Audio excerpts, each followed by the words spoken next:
Magandang umaga po, Sir Jepoy. Ayan, tawagin ko na lang kayong, Sir Jepoy. Welcome again sa amin pong program. Bati muna kayo, sir, sa atin pong mga listeners and viewers po.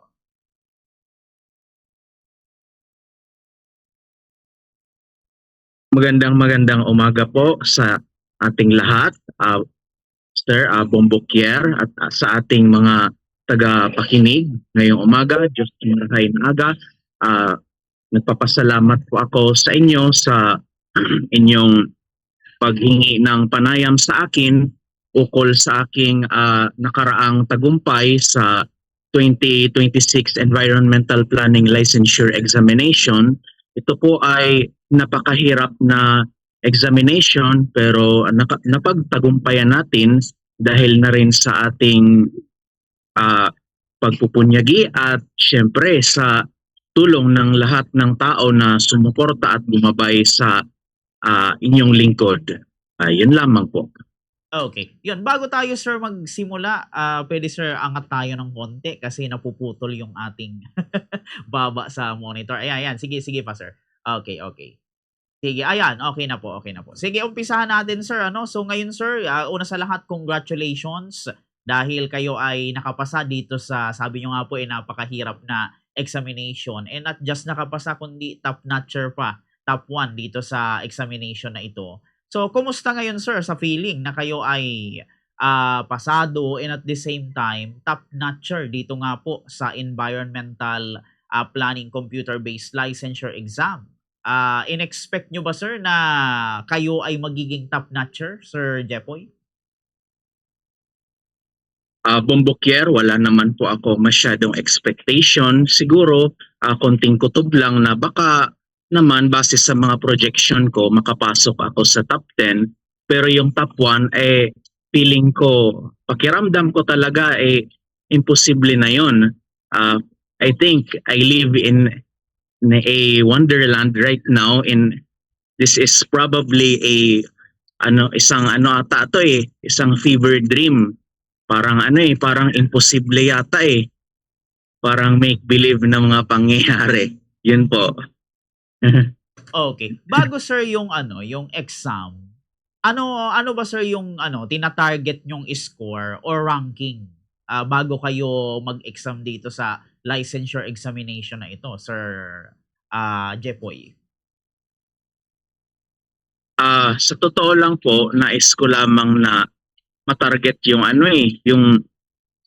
yung kahit yung top 10 man lang para para syempre makapagbigay ng ng kapurihan sa ating mga guro noong doon sa planning school, sa college at syempre po sa graduate school na pinasukan ko kasi syempre ito high stakes examination na nakataya po ang ang aking karerang tinatahak. So gusto ko rin po na na magkaroon ng mas magaan na career sa ating pagtahak po ng ating mga tunguhin sa buhay para sa mga mahal sa buhay para rin sa ating mga kababayan.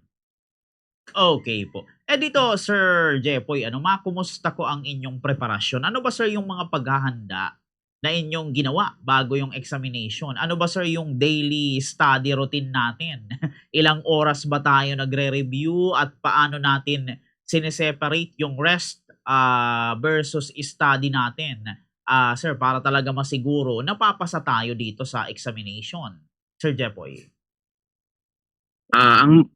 Ang ginagawa ko po, syempre, sa umaga, magtatrabaho, tapos sa gabi, mag-aaral, hanggang alas 10 ng gabi.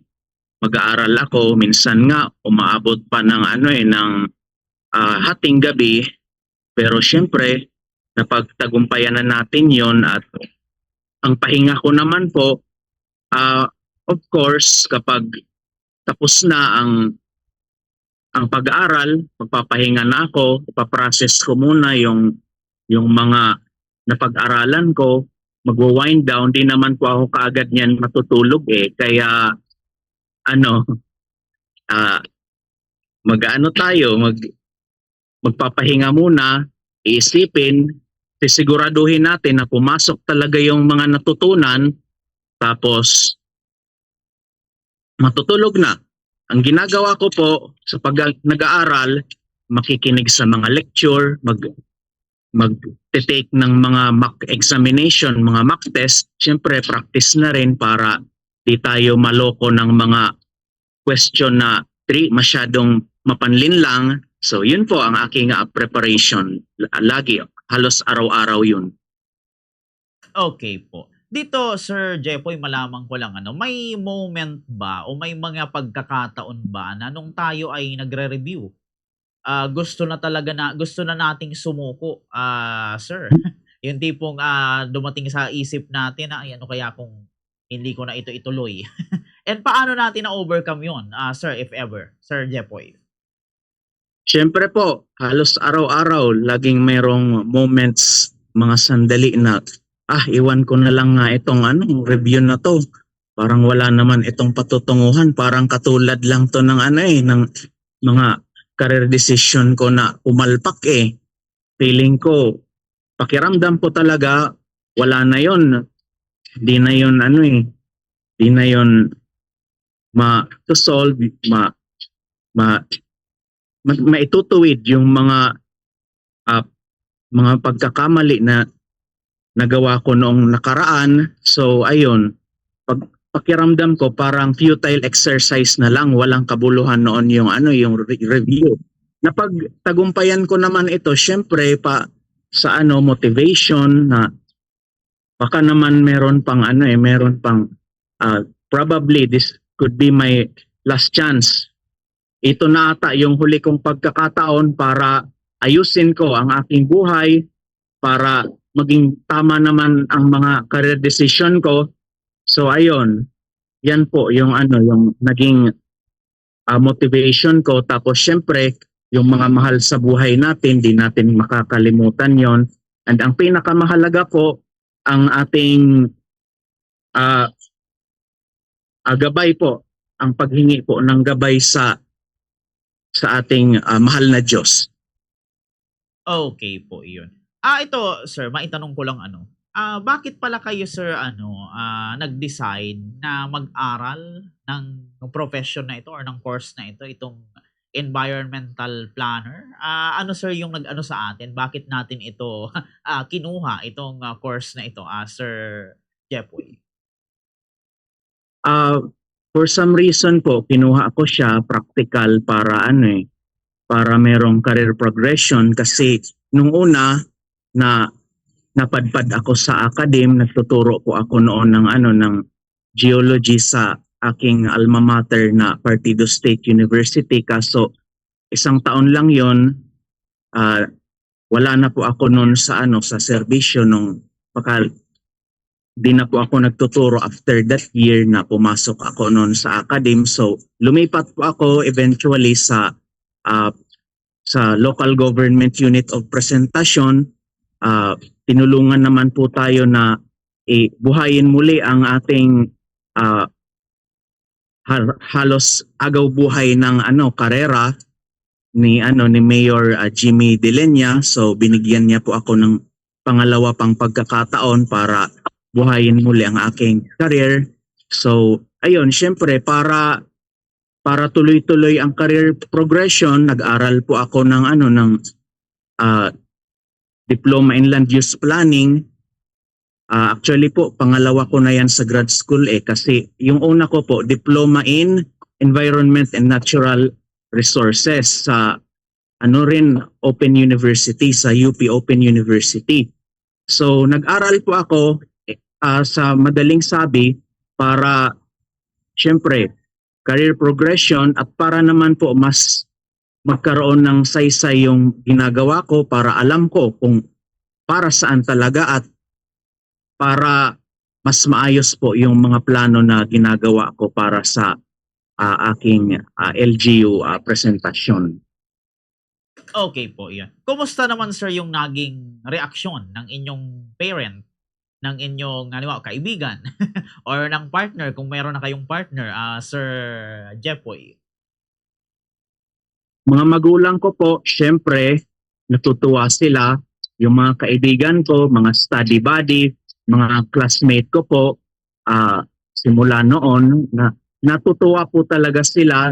At syempre, parang di rin po makapaniwala na ako ay pumasok. Top 1 pa. At ah, tinatanong nyo rin po ako sa love life ko pa. Wala pa eh. I'm just single and I'm sorry po, not ready to mingle pa ata to date. Okay, 'yun. Pero ito, balik tayo sir dito sa ating, sa inyo pong journey Paano niyo sir hina-handle yung pressure and even the anxiety bago and then during the exam? May ritual ba tayo sir na ginagawa or routine na ginagawa nung exam week, Sir Jepoy? Siyempre po, para para di tayo masyado mag-alala kapag nasosobrahan na ako ng aral siguro at namomroblema na ng todo, titigil ko muna. Mag Matutulog ako. Yan lang naman po ang ang coping mechanism ko para ah, para siyempre matugunan ang mga pag-aalala, mga takot sa buhay. Dinadaan ko na lang po sa tulog. So ayun. And minsan nag-stress eating din po ako and meron pa rin po akong ibang mga ginagawa.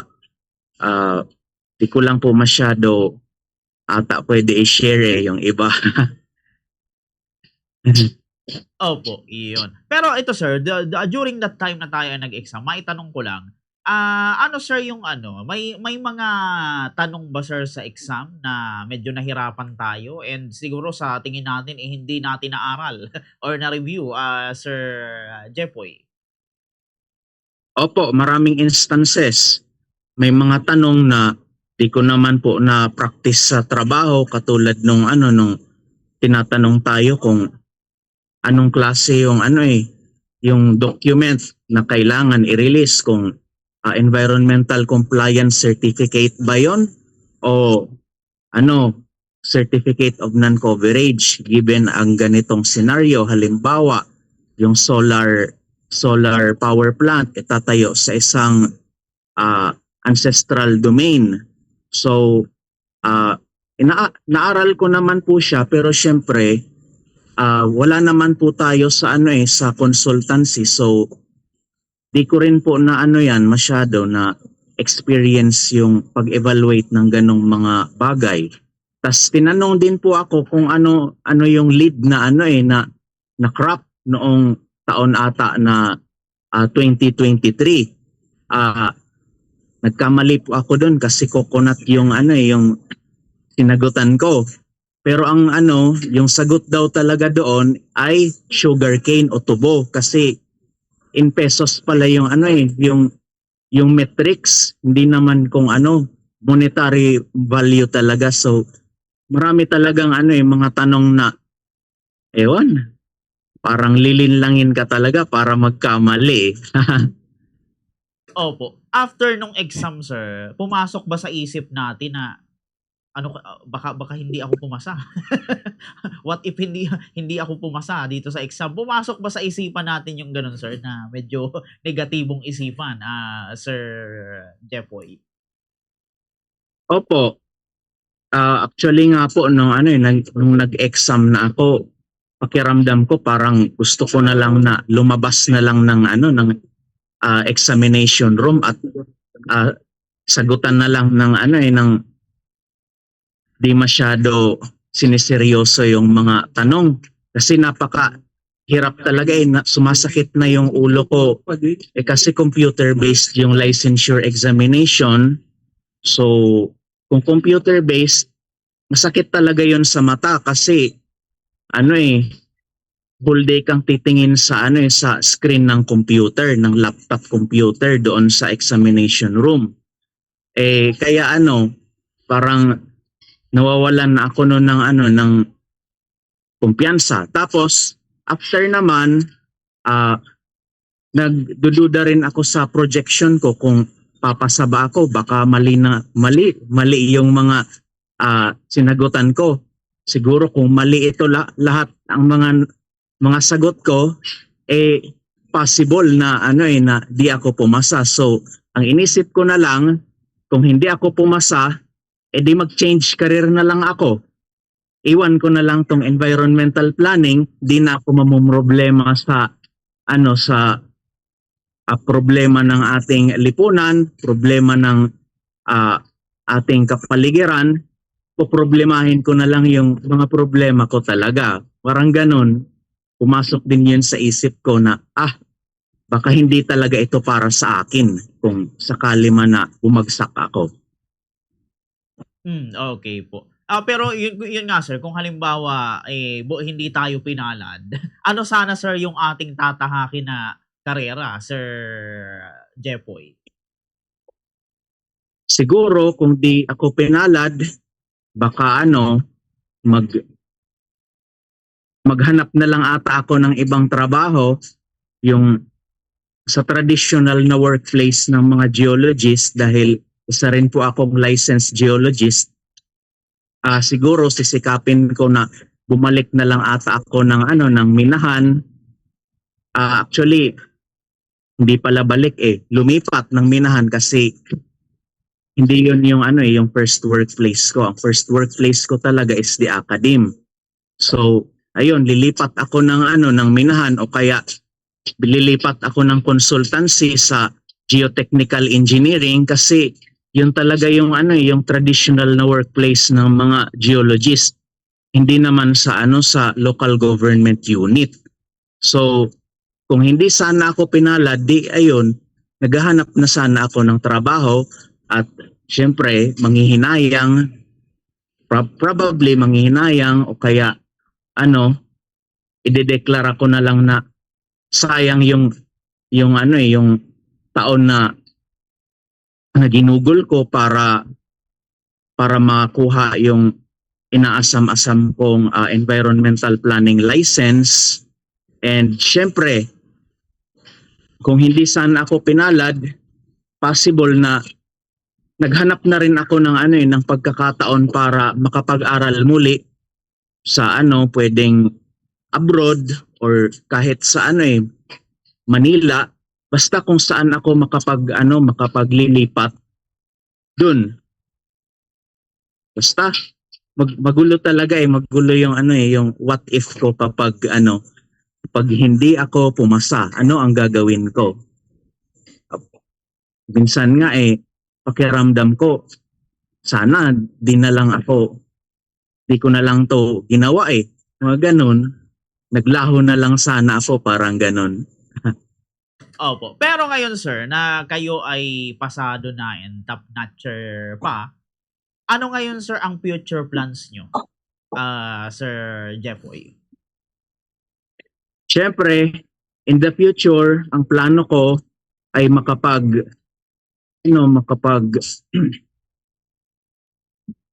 siguro makapagtayo ng consultancy firm, planning, and pwede na rin isama ko na rin yung yung lahat ng related sa geology. Pwede naman 'yun pagsamahin, 'di ba? Yung yung planning and geology license. So, ayun, magninegosyo ako. Problema, wala pa akong pera. Magbabayad pa nga po ako ng utang ngayon kasi magastos yung yung pag-review ko. So, for now, magpapahinga muna ako. Iisipin ko kung ano yung talagang tamang gagawin. Pwedeng lumipat ata ako sa Maynila. Pwedeng maghanap ng ibang LGU. And pwedeng mag-stay muna ng ilang taon. Di ko pa po masyado natitiyak yan, pero I don't discount anything. Lahat possible sa ngayon. Lahat po possible na maging maging career decision. Okay po, yun. So ito Sir Jepoy, bago tayo magtapos sa ating interview, sa mga nagnanais din na tahakin itong ganitong uri ng career, sa mga mag-e-exam, sa mga magte-take ng course. Ano, kung meron kayo sir mga konti or isang malupit na advice para sa kanila, ano ang inyong maipapayo, Sir Jepoy? Ang maipapayo ko po sa kanila, kapag meron silang gustong kamitin na tagumpay sa buhay, huwag muna yan sukuan. Gawin muna ang lahat at syempre, pag-isipan kung ano talaga yung tamang gawin. Dapat yung mga motivation sa buhay, yung nakakapagpagalaw sa atin, laging isa-isip, isa-puso. Maaaring yan ang Diyos, yan ang ating bayan, at yan na rin ang ating pamilya. Maaaring sila ang ating maging sandigan o natatawa rin ako, maaaring pera ang maging motivation ng tao. At syempre, wag pong kalilimutan ang sarili. Kasi kapag hindi maayos ang sarili, hindi natin magagawa ang lahat para sa ibang tao, para sa bayan, para sa pamilya, para sa Diyos. Wala po tayong magagawa kapag hindi po maayos ang ating sarili. So, to all aspirants po, sa lahat po ng may mga gustong tahakin sa buhay, take care of yourself first and everything will follow through.